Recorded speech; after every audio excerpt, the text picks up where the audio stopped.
If I remember correctly, all 3 of these vehicles were ticketed yesterday, and remember I showed you that the garages are completely empty. So they're parking on the sidewalk instead of inside the garage. Same with that little white one I showed you a moment ago. Their garage was empty, but they still put it on the sidewalk. The truth is, a lot of drivers don't care about a 1,000 peso ticket, but when they get towed, that's the time they care, because it's a lot more expensive and it wastes half their day. And it looks like this one here will actually be going up on the tow truck, so I guess there's no driver. There was a lady that was insisting that this is owned by a member of law enforcement, and she was trying to get them to talk to him on the phone. The problem is, if there's no licensed driver here to take a ticket and move it, then of course it goes up on the tow truck to clear the road. And then there's a vehicle parked right on the corner, and the towing crew just hooking up to it now. You'll see the enforcer writing out a ticket to this one, and again, there's no car in the garage. There's a chair and some other stuff, but no car. I don't know why people don't like using their garages. Maybe they're worried that someone will block it and they won't be able to get the car out. I'm not sure. Every day this vulcanizing shop is obstructing the road, the sidewalk, the bike lane with their customers. Not only do the vehicles get ticketed, but even the operator of the vulcanizing shop. The problem is, the last time the team went here, the lady was refusing to hand over her ID when they wanted to issue her with a ticket.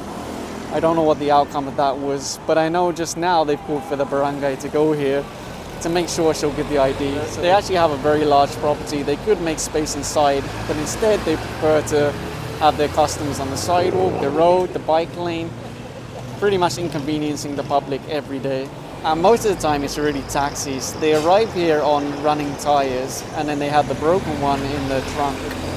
And then they have it vulcanized, they have all the tires swapped around and everything like that. So it takes a long time.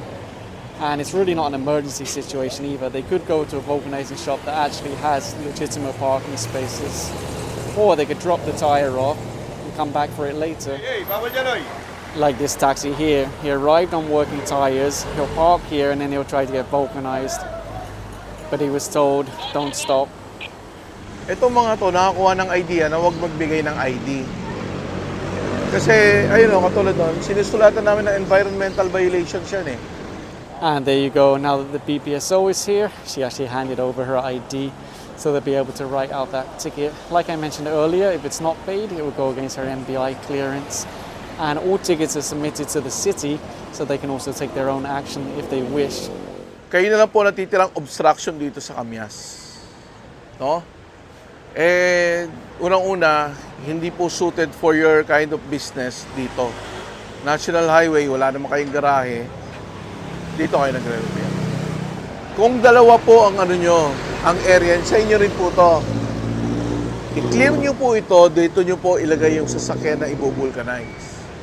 Hindi po sa bangketa, hindi po sa kalsada. And right now you'll see the towing crew taking a video of this one. They're going to put it on the tow truck to clear it from the corner. Obviously you're not allowed to park on the corner. They even painted to remind you. Looks like you probably won't get towed because this might be the driver. And if you're curious, the team are actually following up on the complaint that was made by the barangay to come in and clear their streets. That's why they're here today. This driver already handed over his license for a ticket. I'll have to check my footage, but I think that white one might have already been ticketed yesterday for obstructing the sidewalk, so another ticket today. This one parked parallel, so they won't obstruct the sidewalk. That's good. Yesterday there were a whole bunch of cars parked here also, but it's clear. So there is some improvement, but really it requires a lot of tickets or a lot of towing before you see a big improvement. Now you might be thinking, but there's lots of cars on the other side also. Well, it's a one-side parking ordinance and it's alternating. The enforcer is waiting for the driver of this one to come out. Unfortunately, it's parked right on the corner. So obviously that's a big headache for anyone that wants to make the turn. It is dangerous. And although it's not required, again, the sidewalk has been painted to remind drivers not to park here. Just like this little tricycle over here, whereas he parked right on the black and yellow lines, reminding him not to park there. Those two vehicles were also ticketed. A little bit of displeasure, but at the end of the day, it's a sidewalk for pedestrians, not for SUVs. If you're wondering about that noise, they're trying to get the attention of the drivers to come out and take a ticket instead of being towed. Even if there's a one-side parking ordinance, it does not allow you to park on the sidewalk. Honestly, the way it's parked, it looks like it's just been dumped. This road also has a one-side parking ordinance, but there's people parked on both sides and the sidewalks. So there's just a tiny little narrow space you have to slalom your way through.